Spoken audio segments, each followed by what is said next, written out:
At mutantsrunthemap.com. Mutantsrunthemap.com. Mutantsrunthemap.com. Mutantsrunthemap.com. Mutantsrunthemap.com. Philly in the building. We live in NYC, and I'm live with Warchyld.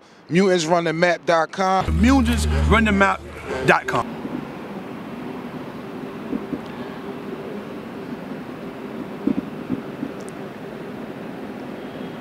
Judy Solis here, and I'm here with Warchyld. Now, Warchyld, tell us something about you. I'm an artist from Philly, you know, up and coming. A lot of great things going on. Just put out a mini documentary called The Price of Fame. Make sure y'all check that out.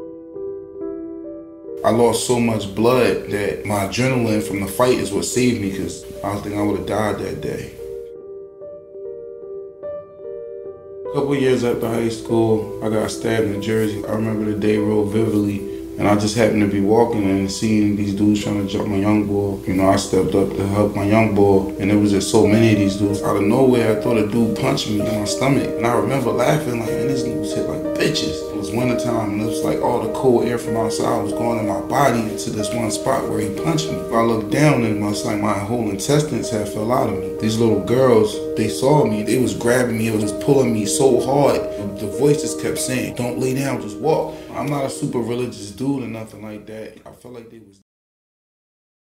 I'm an artist from Philly, you know, up and coming. A lot of great things going on. Just put out a mini documentary called The Price of Fame. Make sure y'all check that out. Sponsored by Pele and SMS Audio.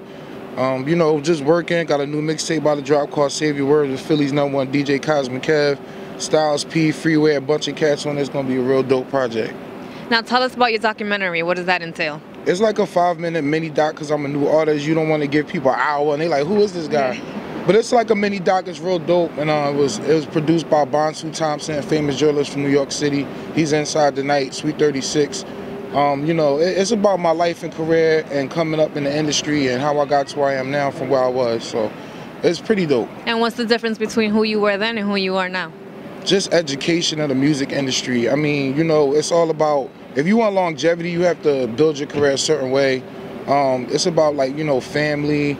You know, where I am now is when I ran the streets to being on my business more. So it's about just work ethic, family, life. Like, you know, where I am now is, I guess, it's more about just growth, you know? Do you feel like your surroundings has changed completely now since you're in the music industry? Yeah, definitely. Like, a lot of people in the industry, like, I would have loved to talk to a long time ago, I have relationships with now. So that shows you the growth, you know, and I'm very proud of that.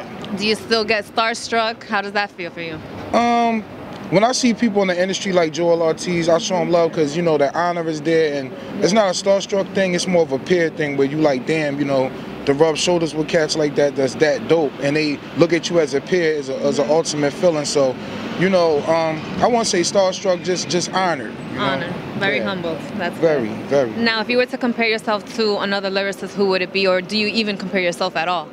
I really don't, because I feel like every artist has their own lane and their own history and legacy they created. You know, I have like artists that I look up to, like Nas and you know, Beanie Siegel, Styles P, of course, the Locks. And it's a lot of, I respect every artist, honestly, but I won't compare myself to anyone, because you have to be in a mind state to be in a class of your own, to be in a class of your own, you know?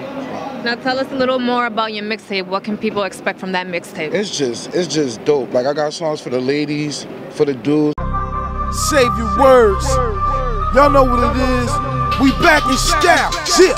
I'm back to the strip, coming back off my hip. These frauds running their lips. They'll be taking the trip to a casket, nigga. To make for the streets, for everybody. It's just, I'm a very versatile artist, so I'm not in one lane particularly. But I think it's just going to be crazy. Like, the best way I could describe it is something on there for everybody, and I'm real proud of that project. And, you know, we working on a big sponsorship for that, so I can't really talk about that yet, but if it goes down, people will be like, whoa. Yeah. So, yeah. Now, do you feel like when you started, you kind of targeted a certain type of people, whether it was men, whether it was ladies, or do you feel like as you evolved, you had to kind of start making things for ladies? Because I know a lot of rappers don't like making things for the ladies, but that's what's popular, that's what sells, that's what we love. So tell me if you started off with that, or if you kind of just stirred into that direction. I would say it was a balance, because I did a song called The Honeymoon with Slim from 112, and it was like, it hit the top 40 charts on Billboard. So That was a lady song. Okay. And then I came right after that with a song for the streets with Styles P, who was one of the hardest rappers of all time. Yeah. So I try to find a balance in what I was doing. So I would say both, you know what I mean? I try to cater to everyone, because as an artist, I think that's what you should do. Absolutely, 100%. Now, how do you feel being in New York City? Do you feel like this really is where you should be doing music? Because I know you say you're from Philly. Yeah, I do. I mean, I lived in Miami for 5 years, and I thought, oh, going to Miami was like, oh, shit. Yeah. Then I got there and I realized, well, Miami's not a place for you to grind and work and come up. It's a place where you go shine and relax and party when you're already on, you know? And like LA is cool, but I feel like New York City is the mecca of business. I mean, if you can't get any business established in New York, you might want to think about a different career. So, you know. So tell us where we could find your documentary, where we could find your mixtape. Let us know where all of that good stuff is. Right now, you know, all my name is Warchyld with a Y, not with an I, W-A-R-C-H-Y-L-D. You know, look me up. I just tell most people Google me. I know that's real, you know, contrary, but just Google me. I mean, my doc is on YouTube. It's on thisis50.com. Like I said, I just did an interview on Angela Yee from the Breakfast Club on BET.com.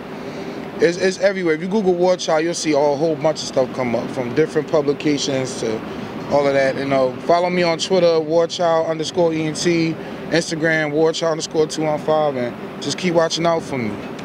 One more question. Why that name?